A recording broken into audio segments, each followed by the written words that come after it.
inyo lahat. Salamat sa ating kalihim ng Department of Trade and Industry sa kanyang pagpakilala. Magsiupo po tayo. Dito rin po ang kalihim ng Department of Tourism, Secretary Cristina Garcia Frasco.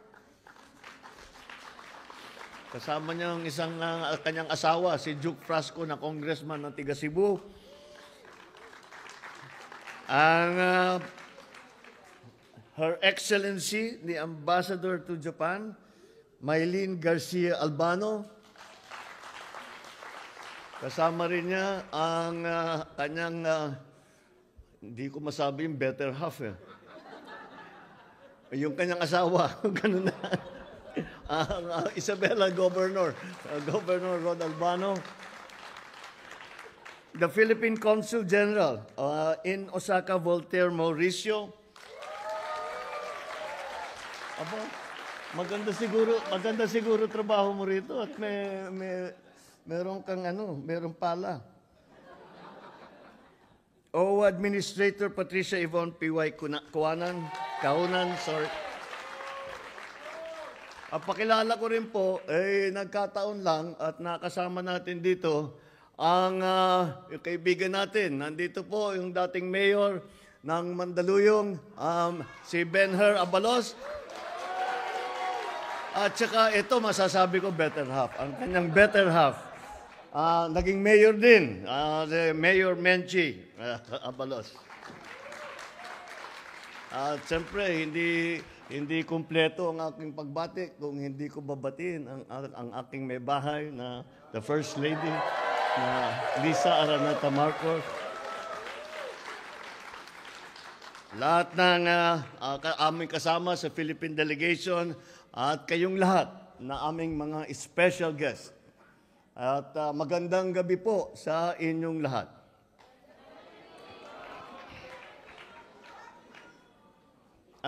Nandito po kami para mag-attend. Pinuntahan po namin yung expo na ginagawa at sigurado naman ako na nabalitaan na ninyo at napaka-successful dahil napakaraming dumadaan doon at doon talaga ipinapakita natin yung galing ng Pilipino, ang kultura ng Pilipino, kung ano yung mga kakayahan ng Pilipino at nakita naman natin ang pag-response.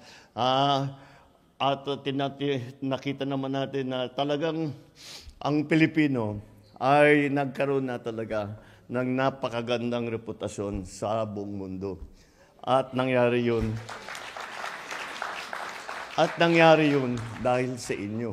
Kayo, mga OFW, kayo, mga naninirahan na Pilipino, na naninirahan sa iba't ibang lugar, na nagtatrabaho, na tumutulong. Alam nyo, lahat ng makilala ko, Presidente, Prime Minister, Hari, Sultan, kung ano may basta yung mga leader na ang unang lagi sinasabi, lahat ng mahal na mahal namin yung mga Pilipino na nandun sa amin. Gustong-gusto namin ng Pilipino. Dahil, unang-una, siyempre, importante sa akin, napakasipag. At saka, kahit wala na sa yung pakiusap, madaling pakiusapan, kasi tumutulong kahit wala na sa trabaho. Dahil na favor lang, nandyan yung Pinoy, sige, sige, tulungan kita always. Kaya naiba talaga ang ugali ng Pilipino, kaya nakaka-proud kayong lahat. Kaya maraming salamat. Alam ko, sakripisyo sa inyo ito. Bilang inyong lingkod, pinapahalagahan ko ang ating bukas na ugnayan. Kaya nagagalak ako sa pagkakataong ito na makasama kayong lahat. Allow me first to address our youth community, especially our Filipino-Japanese youth, who may be more comfortable listening to this in English. But still, I encourage you to learn our language, Filipino.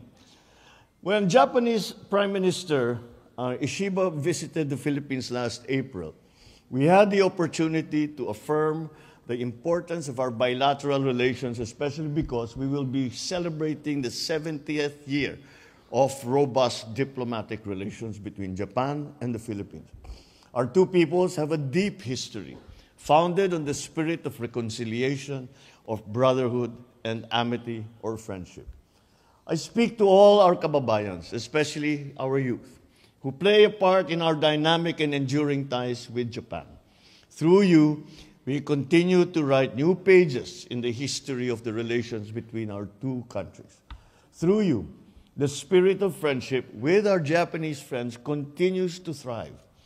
We have every chance through you to build even stronger connections and shared values for a mutually stable, secure, and prosperous relationship between our two countries. This is why I hope you will join me and the Philippine nation in helping our community here in Japan to grow even more in love with the Philippines, to learn and embrace fully your Filipino identity, to support our nation's aspirations for unity, for peace, and for prosperity. Now, allow me to speak once again to address our dear kababayans, especially our OFWs and the first-generation Filipinos who have settled here in Japan. Alam po namin na ang sakripisyong inaalay natin upang makamit ang isang magandang kinabukasan para sa ating pamilya, para sa sarili, at maging sa bayan ay hindi dapat mawaldas o masayang. Kung kaya't bilang mga bagong bayani, hinihimok ko kayong lahat na ipaglaban ang kalayaan ng ating mahal na bansa, ang kalayaan na maging maunlad at mapayapa. I call on every Filipino gathered here tonight. As our forefathers, the heroes of the Philippine Revolution, have sacrificed much to give us this freedom that we today enjoy, it is our duty to honor that hard-won gift. Tungkulin natin bumuo ng isang kinabukasang karapat-dapat sa ating lahat. Isang bayang pinapanday sa tapang, pag-asa at pagmamahal, ang isang bagong Pilipinas.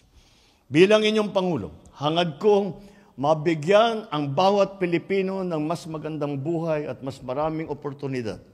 Naniniwala po na ang tunay na pag-unlad ay nasusukat sa kakayanan ng bawat pamilyang Pilipino na mabuhay ng buo at maginhawa, kasama ang kanilang mahal sa buhay sa sariling bayan.